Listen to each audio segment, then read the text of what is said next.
Hi everyone, it's me. Welcome to this house. Today we are in Paris and we are going to explore ancient Paris because Paris has a really old history, longer than even Rome.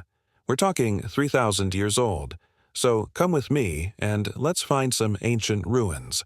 Our first stop today is here at the 13th arrondissement in Paris, where we have the ruins of an ancient amphitheatre from the Roman era. And behind me, you can see that the modern city of Paris has grown right around it. The construction of this amphitheatre started in the year 2nd century AD by the Emperor Hadrian. However, it was completed about 200 years later under the reign of the Emperor Diocletian. This was part of a larger project that also included baths and other public spaces. The theatre itself could host up to 15,000 spectators. It was built out of stone and concrete, and like many Roman theatres, it had 2 levels of seating. During the Roman occupation, there were several different forms of entertainment in the Roman Empire, including athletics, poetry readings, executions, and of course, the famous gladiator games. All of these would have been held in places like this. These ruins here are actually all that remain from that period in the city of Paris. The rest of the remains are hidden underneath the streets of the modern city. If you walk around the area, you might notice little signs of excavations. Those are showing you that underneath the ground there are still those remains. This amphitheatre fell into disuse when the Visigoths sacked and destroyed it in the late 400s. Just next door to the amphitheatre, we have the ruins of the Roman baths from the same time period. You can see that the ancient Romans loved their baths just like we do today. They would go to the baths every day to get clean and socialize with friends. Unlike the amphitheatre, very little remains above ground. Most of what's left is still buried underneath the streets. But underneath these modern buildings, there is still the memory of the ancient baths. When you look down here at the ground level, you can see the difference between the newer stones and the older stones. You can see the older stones are much more worn down compared to the newer stones. That's because the ancient Romans used the older stones for their building projects. Unfortunately, because they have been so worn down, we cannot make out any details or inscriptions on the stones. Next, we are going to travel back in time about 2,000 years to the Middle Ages. Behind me, you can see the ruins of the medieval Abbey of St. Victor. Now, even though the Roman Empire fell in 476 AD, Paris continued to be occupied and developed throughout the Middle Ages. In fact, Paris became one of the most important cities in Europe during this period of time. Let's go explore. We begin our exploration of medieval Paris here at the Seine River. Right here, we have the remains of an old port. During the Middle Ages, trade was extremely important to the economy of Paris. The main products traded were wine, food, and cloth.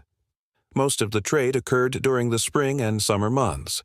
During these times, the river would be filled with boats and merchants from all over Europe. The boats would come from as far away as England, Italy, and Germany. Back then, the Seine River was wide enough to fit large boats. However, over time, the river has become narrower and now it can only fit small boats. Over the last few hundred years, the port moved further down the Seine River and eventually turned into the modern port that we know today. Right along the river, we have the remains of an old wall. This was part of the medieval fortifications that surrounded the city of Paris.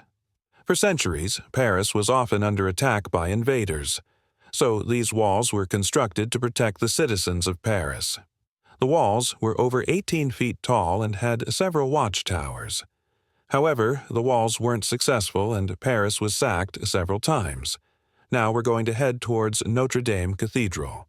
On the way, we will pass by several ancient landmarks such as the Sainte-Chapelle, which is one of the most beautiful Gothic buildings in all of Paris. Continuing on, we arrive at one of the oldest churches in Paris, Notre Dame. Construction on the cathedral began in the year 1163 and took almost 200 years to complete. For centuries, Notre Dame was the largest church in all of Paris. Inside the cathedral, there are several famous works of art, including the famous sculptures called the Madonnas of Paris.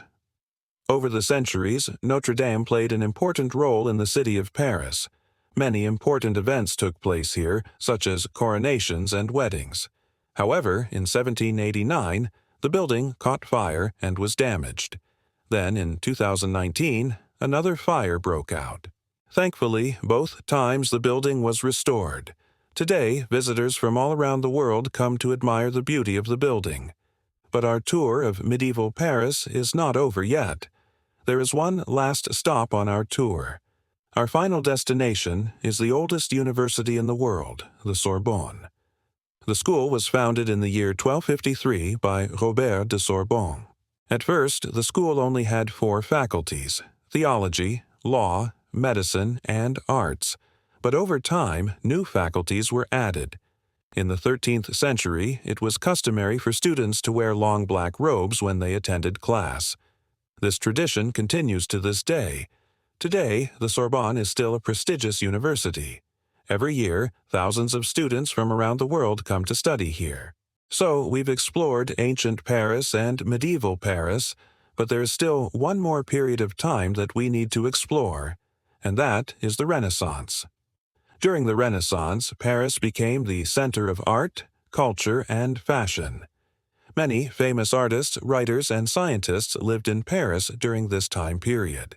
To learn more about the Renaissance in Paris, click on this video on the screen. Now, I want to take a moment to say thank you to my supporters.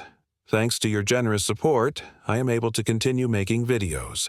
If you would like to help support the channel, go ahead and hit the join button. I'd love if you could subscribe and hit the bell icon. And I want to thank you all for watching. Until next time, bye.